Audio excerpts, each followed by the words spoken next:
모두가 예라고 답할 때 아니오라고 할 수 있는 사람은 어느 정도 존엄하고 성숙한 사람이다. 아니오라고 말하는 법을 배우는 것은 아이의 성장 과정에도 매우 중요하다. 나를 비롯한 대부분의 부모들은 아이들이 순종적이기를 바라겠지만 아이의 입에서 처음 나온 아니오는 한 사람의 인간으로서 성숙과 독립을 향해 내딛는 중요한 첫걸음의 의미를 갖고 있다. 어느 아동 심리학자가 말한 대로 아이는 이제 한 개인으로서 인격적 존재의 길로 들어섰으며 언어를 이용하여 부모와 거리를 둘 수 있다. 이런 저항은 자율성을 향한 첫걸음이다. 인격적 존재의 길로 들어선다는 생각은 중요하다. 개성이나 역량 같은 통속 심리학 개념과는 달리 인격이라는 개념은 우리가 사회적으로 공유하고 있는 도덕적 가치와 연결된다. 제자리에 굳건하게 서서 본질적으로 소중한 가치를 추구하며 그 가치가 위협받을 때 아니요라고 말할 수 있는 사람에게는 인격이 있다. 나는 존엄이란 단어를 인격과 거의 같은 뜻으로 사용한다. 존엄함이란 최신 유행을 좇는 대신 자신에게 가장 중요한 신념에 따라 살아가는 것을 말한다. 존엄함이라는 것은 시간과 상황을 초월하는 인간된 정체성을 구축하고 지키려는 노력이다. 존엄함의 반대는 언제나 예라고 말하는 태도다. 의심 없이 매사를 긍정적으로 바라보려는 사람들은 경솔하고 독립적이지 못한 사람들이다. 독립적인 사람이 되려면 아니요라고 대답할 줄 알아야 한다. 늘 예라는 대답만 한다면 온갖 변화에 휩쓸리고 일시적 변덕에 희생될 위험이 있다. 무슨 제안이든 예라고 답하는 게 좋다는 원칙에 따라 사는 일을 사회심리학적으로 말하면 타율적으로 통제되는 사람이라고 볼 수 있다. 이런 습관을 고치려면 더 많은 자율적 통제가 필요하다. 이건 내면의 목소리가 이끄는 대로 마음대로 살라는 말이 아니다. 사실 내면의 목소리야말로 타율적으로 통제되기 쉽다. 커뮤니케이션 중심의 네트워크 사회에서는 내면의 목소리마저 광고나 매스컴 등 다양한 곳에서 영향을 받는다.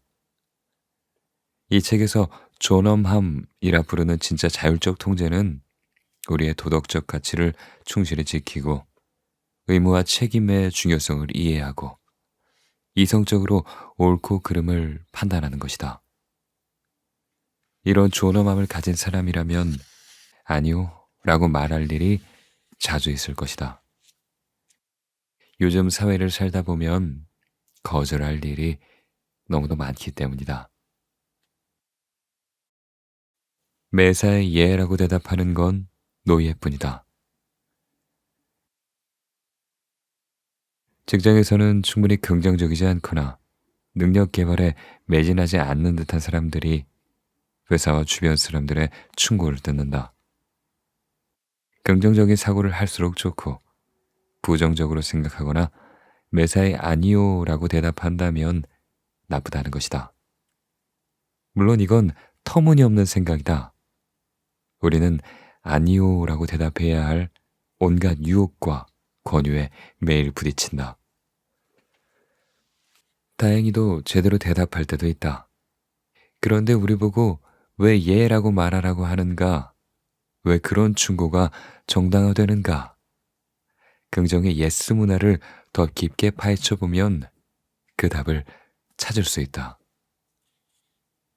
요즘에는 동기부여 강사라 불리는 사람들이 개인과 회사가 예라고 대답하고 발전하도록 돕겠다고 떠들어댄다. 토트 헨리가 바로 그런 사람 가운데 하나다. 그는 자신의 웹사이트에서 예라고 말하는 법이란 글을 올렸다. 안타깝게도 아니오는 그냥 한 단어로 그치지 않는다.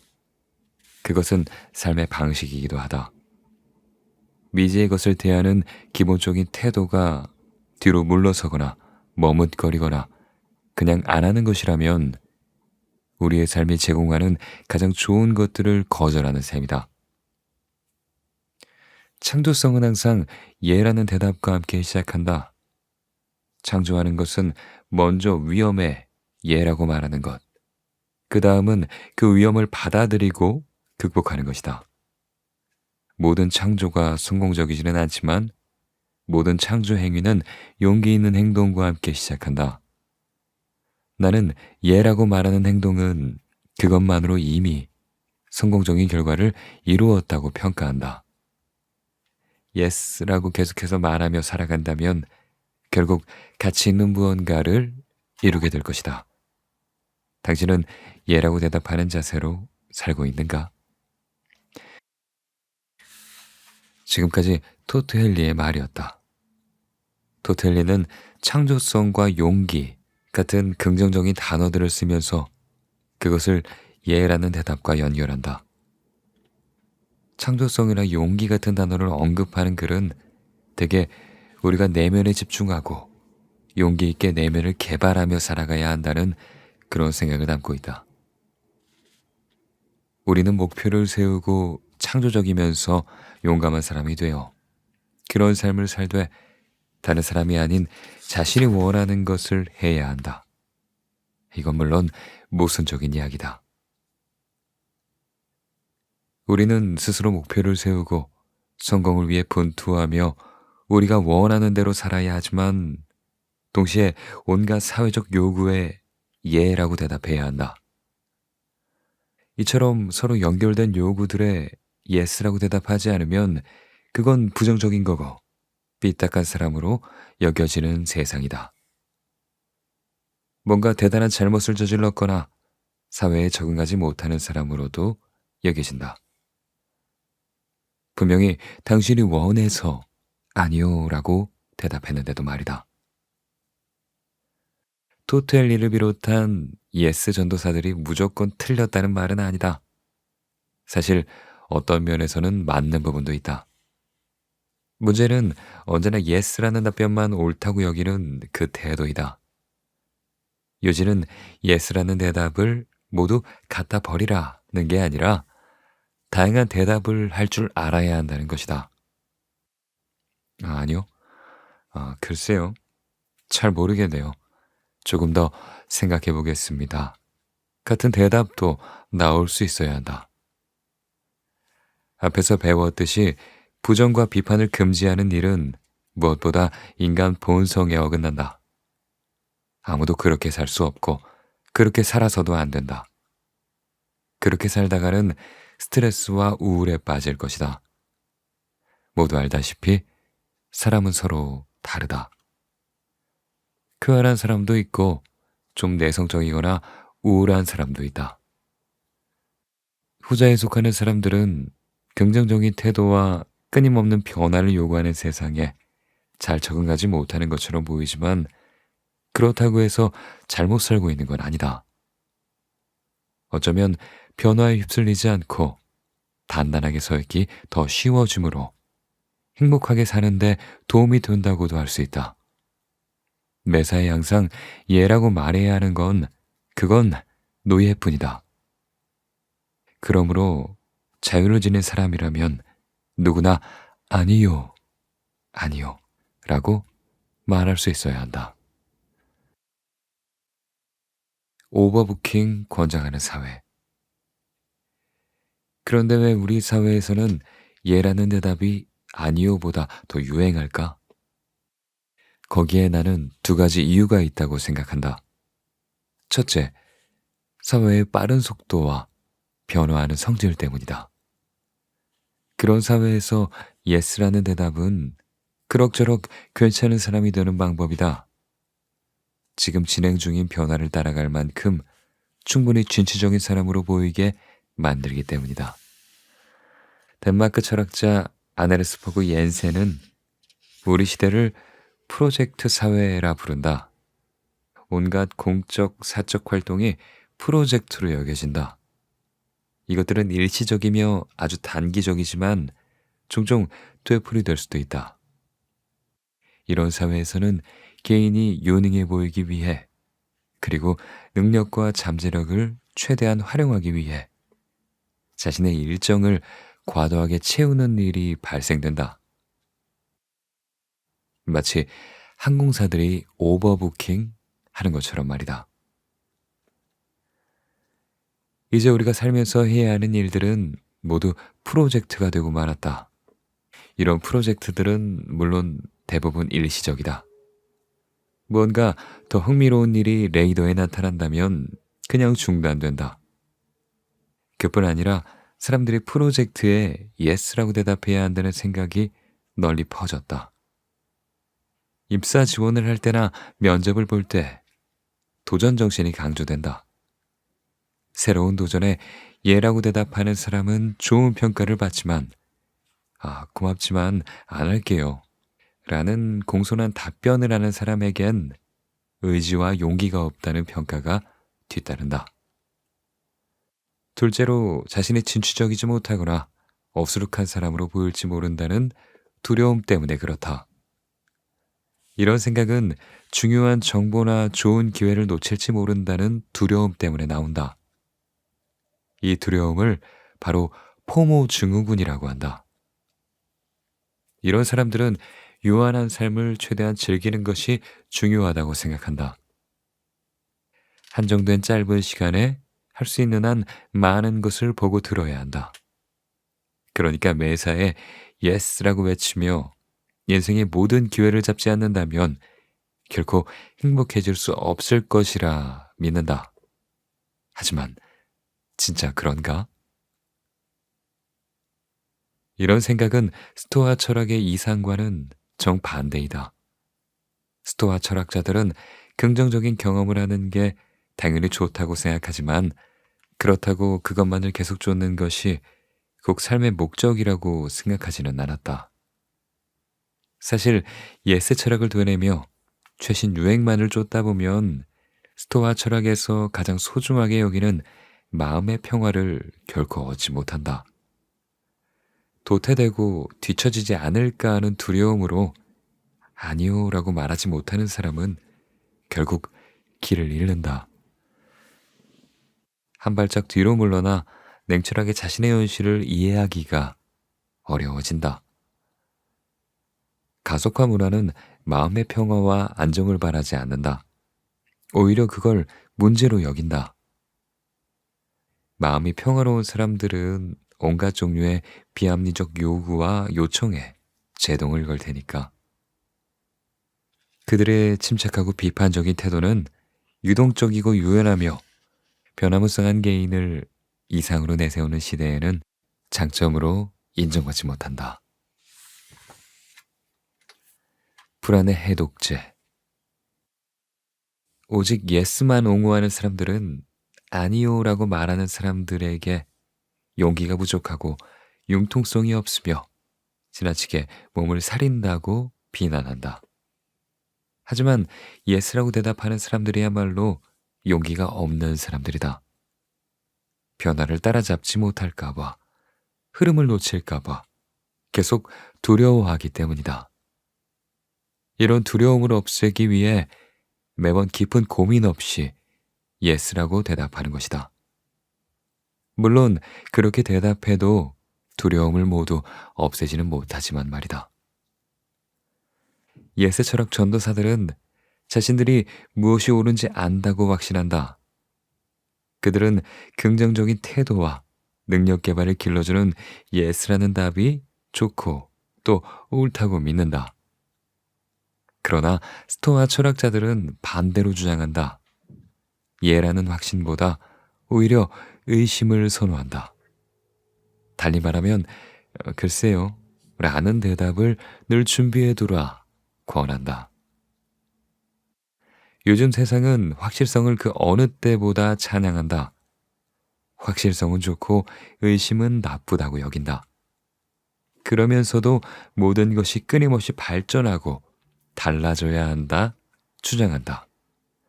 다소 모순적이지 않은가? 어쩌면 우리는 끊임없이 변화하는 세상에서 더 이상 확실한 것을 찾아내지 못하기에 그렇기 때문에 역설적으로 확실성을 숭배하게 된 건 아닐까? 우리는 확실한 답을 얻기 위해 온갖 방법을 고안해내고 있다. 이는 정치적 결정에서부터 일상생활에 이르기까지 모든 분야에서 일어난다. 예컨대 어떤 정책의 실행의 여부는 순전히 경제적인 계산을 토대로 내려지며 직장에서 성과에 대한 평가 역시 정성적인 요소보다 정량적인 요소에 더 영향을 받는다. 그와 더불어 아니요라고 말하는 사람, 의심이 많은 사람은 우유부단하고 약하며 뭘 모르는 사람으로 치부되기 십상이다. 의심과 불확실성이 이렇게 인기 없는 이유는 아마 우리가 사회학자들이 위험사회라 부르는 시대를 지금 살고 있기 때문이다. 위험사회에서는 발전, 특히 기술 발전의 부산물로 새로운 위험이 끊임없이 생겨난다. 환경위기, 기후위기, 금융위기는 모두 이러한 기술 발전의 부산물이다. 이로 인한 한 가지 결과는 확실성의 윤리가 찬양받는 세상이 되었다는 것이다. 확실성의 윤리에 따르면 확실한 지식을 갖는 일이 꽤 중요하다. 경제 문제인지 아니면 건강 문제인지 교육 문제인지 심리 문제인지에 상관없이 확실성을 확립하기 위해 과학이 동원된다. 다른 사람들이 내 말에 귀를 기울이게 하려면 스스로 자신감을 가져야 한다. 의심은 이런 확실성의 해독제이다. 본질적으로 확실성은 독선적이다. 반면에 의심에는 중요한 윤리적 가치가 있다. 생각해보라. 나는 안다 라는 확신 뒤에는 맹목성이 뒤따르기 쉽다. 특히 예라는 대답이 늘 최선이라는 확신은 그 자체로 맹목적이다. 반면에 의심은 열린 생각을 낳는다. 다르게 행동하는 방법과 세상을 달리 이해하는 길이 열린다. 내가 안다면 다른 사람의 말에 귀를 기울일 필요가 없다. 그러나 내가 의심한다면 다른 사람의 관점을 더 중요하게 여기게 될 것이다. 초등학교 때부터 대학까지 우리는 알기 위해 배운다. 하지만 우리는 또한 의심하는 법을 배워야 한다. 망설이는 법도 배워야 한다. 또 다시 생각하는 법도 배워야 한다. 철학자 사이먼 크리즐리와의 인터뷰, 삶을 멈추고 걱정을 시작하는 법은 자기계발 철학을 거꾸로 뒤집은 책이다. 보통 우리는 걱정 그만하고 예스라고 대답하며 삶에 뛰어들어 라는 소리를 듣는다. 그러나 크리즐리는 의심과 걱정, 망설임을 미덕으로 여긴다. 모두 한결같이 예라고만 말한다면 우리는 예스 철학의 위험을 간구하게 된다. 그러면 어떻게 될까? 크리즐리는 이렇게 말한다. 인간은 행복한 소떼로 전락하고 맙니다. 우둔한 소떼의 만족을 행복이라고 제도적으로 착각하게 되죠. 이렇게 크리즐리가 도발적으로 표현한 것처럼 예스 철학 뒤에는 웃는 소떼가 있다. 의심의 윤리란 건 우리가 더 많이 의심하고 더 자주 아니요 혹은 글쎄요 라고 말해야 한다는 생각이다. 여기에는 우리 자신이 누구인지 확신하는 것이 아니라 오히려 끊임없이 의심해야 한다는 의지가 포함되어 있다. 요즘에는 심리학자, 심리치료사, 자기계발 강사, 점성술사들이 우리가 진짜 누구인지 확신을 주겠다며 서로 경쟁한다. 하지만 확신보다는 의심이 우리가 정말 누구인지 깨닫는데 도움을 준다. 노르웨이의 저명한 범죄학자이자 사회학자 닐스 크리스티는 이렇게 말한다. 어쩌면 우리는 우리가 누구인지 그리고 다른 사람들이 누구인지를 최대한 고민하는 사회와 제도를 만들기 위해 애써야 하는지도 모릅니다. 우리를 풀어야 할 수수께끼로 재창조해야 합니다. 정신과 의사들이 해야 할 몫이 있다면 그들의 환자들이 얼마나 복잡한 존재인지 알리는 것입니다. 정신과 의사들은 자신들이 만나는 사람들을 소재로 단편 소설을 써야 합니다. 그렇게 하면 사람들이 인간과 인간의 행동을 더 잘 이해하게 될지 몰라요. 크리스티는 왜 여기서 정신과 의사들이 단편 소설을 써야 한다고 말했을까? 소설은 자기계발서나 전기와는 뚜렷이 다른 방식으로 우리 존재의 복잡성을 보여준다. 이러한 문학의 역할에 대해서는 6장에서 다시 한번 살펴볼 것이다. 의심을 하면서도 굳건히 서는 법. 지금까지 우리가 이야기한 것을 정리하면 이렇다. 의심이 들 때는 주로 아니오라고 답하라. 의심이 들지 않는다면 확신하기 전에 의심할 것이 있는지 생각해보라. 앞서도 이야기했지만 늘 아니오라고 대답하거나 늘 의심만 하라는 말이 아니다. 의심을 하거나 아니오라고 답하는 일이 결코 잘못된 것이 아니다 라는 말을 하는 것이다. 더 나아가서 아니오라는 말을 일상적으로 할수록 우리는 두 발로 굳건히 서기가 쉬워지며 정말로 우리에게 중요한 일들에 충실할 수가 있다. 항상 예라고 말하는 사람은 누군가 이봐, 이리 좀 와봐 라고 말할 때마다 지금 자신이 해야 할 일을 뒤로 미뤄야 할 것이다. 아마 지금쯤이면 이 책이 뿌리 없이 부유하는 가속화 문화의 대안을 제시하려다 풀 수 없는 모순에 빠진 게 아닌가 하는 생각을 하는 독자도 있을 것이다. 의심을 해야 한다면서 어떻게 굳건히 서 있을 수 있단 말인가? 의심이 미덕이라면 무엇을 딛고 단단히 서란 말인가? 하며 말이다. 그런 생각을 하고 있는 사람들에게 나는 이렇게 말해주고 싶다. 바로 의심을 토대로 단단히 서 있으라고 말이다. 우리는 망설일 권리, 다시 생각할 권리를 주장해야 한다. 진부하게 들릴지도 모르겠으나 내가 보기에는 꽤나 심오하고 엄청난 윤리적 가치가 담겨 있다. 거의 모든 정치적 폭력은 자신들이 진실을 안다고 확신하는 이들이 그런 이들이 저지른다. 우리는 대량 살상 무기가 있다는 것을 안다. 우리는 유대인이 열등하다는 것을 안다. 라며 말이다. 정치와 윤리, 살아가는 방식에 대해서는 확신보다는 망설이고 의심하는 것이 인간적이다. 답을 알 수 없고 때로는 문제가 뭔지 알 수 없는 위험 사회에서 의심은 우리가 딛고 설 만한 토대이다. 우리는 의심을 딛고서도 단단히 서 있을 수 있다. 철학자 소크라테스는 무지의 질을 강조하면서 의심하는 태도야말로 좋은 삶을 살 수 있는 단단한 뿌리가 되는 자세로 여겼다. 또한 철학자 리처드 로티는 이런 의심하는 삶의 방식을 실존적 이상으로 제안했다. 그는 이것을 일종의 실존적 아이러니로 설명한다. 그러니까 우리의 세계관이 유일한 것이 아니라 많은 세계관 가운데 하나일 뿐임을 인정하라는 말이다. 그렇다고 다른 세계관을 찾아 돌아다니란 뜻이 아니다. 자신의 세계관을 토대로 단단히 서되 다른 사람들은 다른 세계관을 가질 수도 있음을 받아들이는 것이 이상적이란 말이다. 우리는 이런 태도를 관용이라 부른다.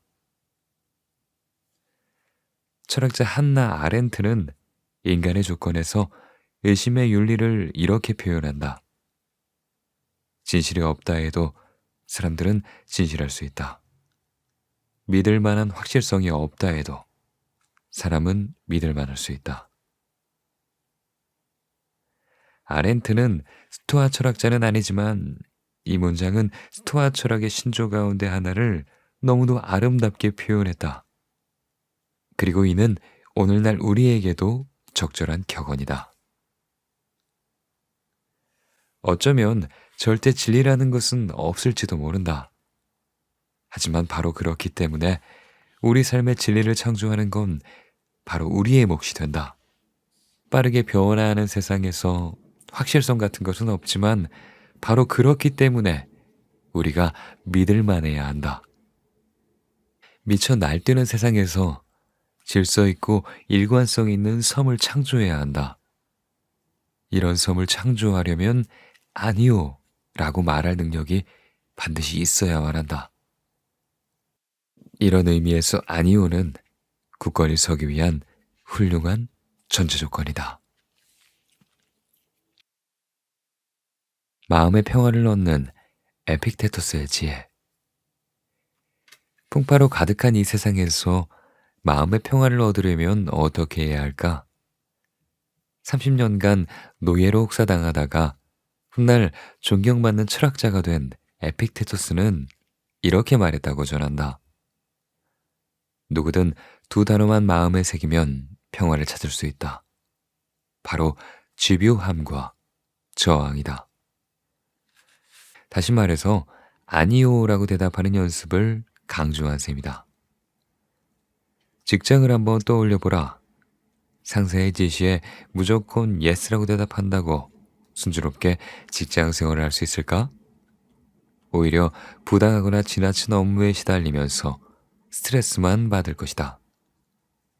이상적으로 말해 우리 일터는 예 못지않게 아니요라고도 말할 수 있는 곳이어야 한다. 그러니까 순순히 동의하는 것 못지않게 왜 어떤 일이 제대로 되지 않을지 지적하는 것도 인정받을 수 있어야 한다. 그런데 주로 혁신안으로 불리는 것들이 오히려 상당한 시간과 노력을 낭비할 때가 많다. 새로운 체제와 업무를 감당할 만큼 역량을 개발하고 나면 다시 구조 혁신이 일어난다. 그러니 변화의 수란을 수습하려면 매달 몇 번은 혁신안을 거절할 줄 아는 조직적 분위기가 필요하다. 경영자들은 흥분에 휩싸여 새로운 버전을 내밀며 직원들이 고개를 끄덕이도록 강요해서는 안 된다. 경영자들도 질문을 해야 한다. 우리가 잘라내야 할 일, 불필요한 일은 무엇일까? 하며 말이다.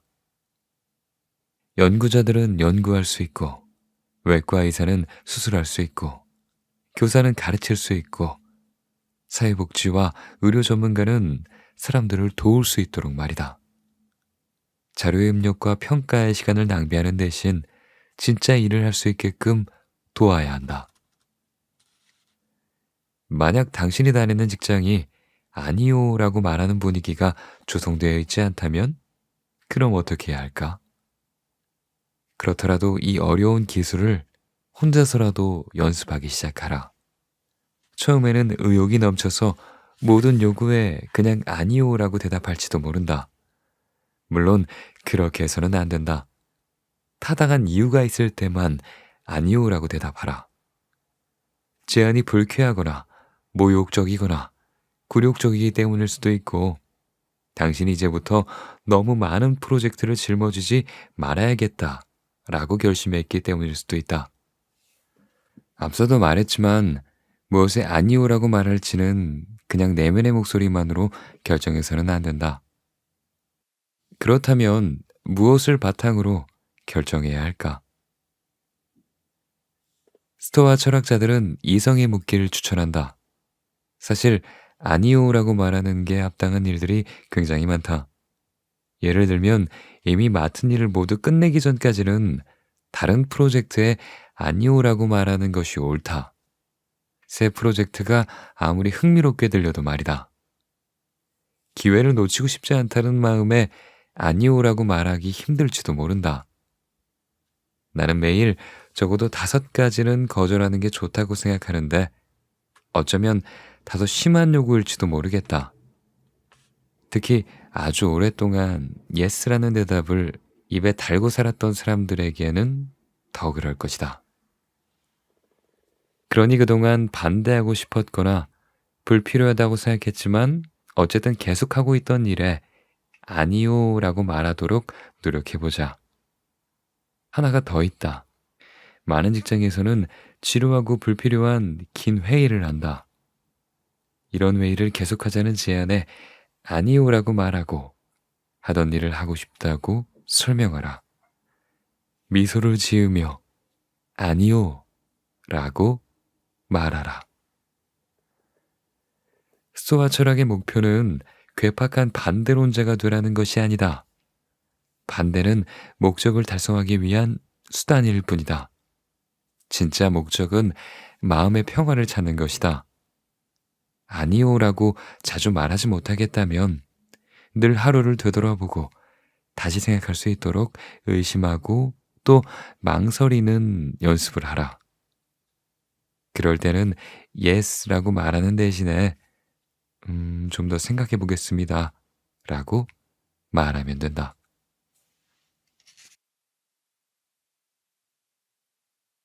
네, 오늘은 스펜 프랑크만 작가의 불안한 날들을 위한 철학 읽어봤습니다. 좀 독특한 책이었어요. 뭐 열심히 살아라, 내면의 목소리에 귀를 기울여라 하는 자기계발서에 대항하여 나온 책이라고 저자가 서문에 밝히고 있는데 정말 내용이 되게 신선합니다. 네, 읽어보면 알 수 있어요. 제가 무슨 말을 하는지. 참 뭐랄까 요즘 사회는 좀 변화와 성장을 강조하잖아요. 변하지 못하면 이 사회에서 살아남을 수 없다. 도태될 것이다. 라고 그런 것들을 강조하는데 저자는 거기에 물음표를 던지라 라고 얘기를 합니다. 꼭 성장이 좋은 것인가? 변화가 좋은 것이냐 말이다. 하는 질문을 던져요. 그러면서 저희에게 이렇게 속삭입니다. 근데 말이야, 너 사실 등 떠밀리는 듯한 기분 들지 않았어? 힘들지는 않니? 라고 질문을 던져요, 책에서. 그러면 좀, 제 자신에게 물어보게 되는데, 저도 모르게 고개를 끄덕이게 되더라고요. 좀 그런 경향도 있는 것 같아. 그래, 나는, 조금 뒤처지기 싫어서 많은 것들을 예스라고 대답하며 살았던 것 같네? 하고 인정할 수 있었던 것 같아요. 음. 그러면서 용기 있게 아니요, 노라고도 할 수 있어야 한다고 저자는 말합니다. 그것은 부정적인 까칠한 사람이 되라는 뜻이 아니라 네가 정말 진정한 마음의 평화를 얻기 위해 그렇게 하는 것이다라고 저자는 말해요. 사실 직장에 다니면서 부조리한 것들에 노라고 말하는 건 쉽지 않은 일입니다. 그렇죠? 상식이 통하지 않는 사람을 만나면 회사 생활이 더 어려워질지도 모르고요. 음, 그렇지만 항상 그런 예스 예스 하는 버릇이 들면 노라고 말하는 게 정말이지 백배 천배는 어려워지더라고요. 사람이 잘 변하지 않는다고 하잖아요. 그만큼 습관도 참 변하지 않는 것 같습니다. 항상 좋은 게 좋은 거지라고 생각했던 사람이 단호하게 아니요라고 말할 수 있으려면 아마 어마어마한 노력이 그리고 생각의 변화가 필요할 거라 생각합니다. 그런 노력의 일환으로 이 책이 좀 도움이 많이 되겠죠. 어, 이 책을 보고 그런 것도 느낄 수 있겠죠. 진짜 마음의 평화는 좋은 게 좋은 거야 라는 생각에서 오지 않을 수도 있겠다 라는 생각을 해보는 거. 그것만으로도 조금 다른 시각으로 세상을 볼 수 있는 마음이 열리지 않을까 하는 생각이 듭니다. 이 목차를 보면 되게 재밌어요. 이 책은 총 7장으로 이루어져 있는데요. 되게 장마다 제목들이 되게 신선합니다. 1장의 제목이 뭐냐면요. 내면의 목소리에 귀를 기울이지 말라입니다. 보통 우리는 내면의 목소리에 귀를 기울이라고 말하잖아요. 근데 이 책은 내면의 목소리에 귀를 기울이지 말래요. 자아라는 중독을 끊어내라고 말합니다. 세상을 올바르게 살아가게 하는 힘을 주는 건 내 바깥에 더 많다는 거예요. 그러니까 모든 것이 내 안에 있다. 나의 자아라는 그런 환상을 깨버리라라는 뜻으로 저는 받아들였거든요. 1장은 좀 가치 있는 삶은 무엇일까? 라는 생각을 해봤던 그런 장이 아니었나 말씀드리고 싶습니다. 2장은요. 삶이 흠투성이라는 걸 받아들여라 라는 제목인데 이것도 되게 재밌어요. 여기서 저자는 세상을 긍정적으로 바라보려 노력하지 말라고 해요. 뭐가 잘 안 되면 아니야, 다음번에 될 거야. 이거는 더 좋게 될 거란 신의 계시야 하면서 매사 부정적인 것들마저 긍정적으로 받아들이려 노력하지 말라고 말해요. 그러니까 부정적인 건 억지로 긍정적으로 보려고 노력하지 말라는 거예요. 부정적인 건 그냥 부정적으로 받아들여라. 투덜거릴 건 투덜거려라. 억지로 그렇게 생각하지도 않으면서 긍정적으로 보려고 노력하지 말라라고 말해요. 투덜거리면서 하루하루 열심히 살아가라라고 말합니다. 네. 우리의 일이 잘 풀리지 않는 건 내가 긍정적이지 못해서가 아닐 수도 있다는 거예요. 내 외부 상황이 잘못됐을 수도 있고 정말 그런 것 때문일 수도 있는데 내가 잘못해서 아니야, 내가 다음번에 잘하면 될 거야 하며 너무 자기 자신을 힘들게 하지 말라라고 하는 것 같았어요. 저는 그렇게 느꼈습니다. 네. 그리고 3장이 제가 읽어드린 때로는 과감히 아니요를 말하라 라는 건데 이거가 저는 제일 와닿았던 것 같아요. 제가 아니오라는 말을 되게 못했었거든요, 옛날엔. 그래서 어떤 일을 하고 있으면서도 누가 좀 무리한 부탁을 하면 또 같이 아, 네, 할게요 이렇게 했던 것 같은데 되게 힘들면서도 그 사람이 실망할까 봐 그 아니오란 말을 되게 못했던 것 같아요. 정말 좀 속으로는 짜증났고 힘들었는데 근데 뭐 저뿐만 아니죠. 많은 사람들이 한두 번씩 그렇게 그런 일을 겪다가 한번 지쳐 쓰러지고 나서야 그러면 안 되겠다라고 생각하는 게 아닌가 하는 생각도 듭니다. 네. 저도 그렇게 됐지만요. 네. 하여튼 이 책이 그런 식으로 좀 우리의 생각과는 좀 반대되는 얘기들을 하고 있는데 어느 정도는 공감이 많이 됐어요. 약간 세상을 너무 긍정적으로만 보려고 노력하는 것보다 좀 이성적으로 보려고 노력해라 라고 말하는 것처럼 느껴졌습니다. 책 자체가. 아닌 건 아니라고. 그리고 내가 잘한 건 잘한 거고 잘 못한 건 잘못한 거라고 인정하라. 그렇게 인정하고 고치면 되지 않느냐 라고 말하는 것처럼 느껴져서 모든 걸 좋게 좋게 봐야지 하는 저의 생각에 조금은 브레이크를 거는 책이 아니었나 하는 생각이 듭니다. 그런 거 있잖아요. 죽음을 받아들이는 사람이 더 잘 산다고 하잖아요. 죽는다는 걸 언젠가 내가 죽는다는 걸 정말 겸허하게 인정하는 사람들이 지금의 삶을 더 알차게 그리고 애틋하게 잘 살아낼 것 같습니다. 낭비하지 않고요. 예. 그런 생각이 드는 책이었습니다. 그래요. 한번 불안한 날들을 위한 철학이거든요. 기회가 되면 한번 읽어보시고요. 저는 이만 물러나겠습니다. 오늘 저기 월드컵인데 월드컵 보시느라 제 영상은 안 볼 것 같은데요. 그래도 이렇게 시간을 내서 들어봐 주셔서 감사드리고요. 또 좋은 모습으로 찾아뵙겠습니다. 그러면 일요일 날 뵐게요. 안녕.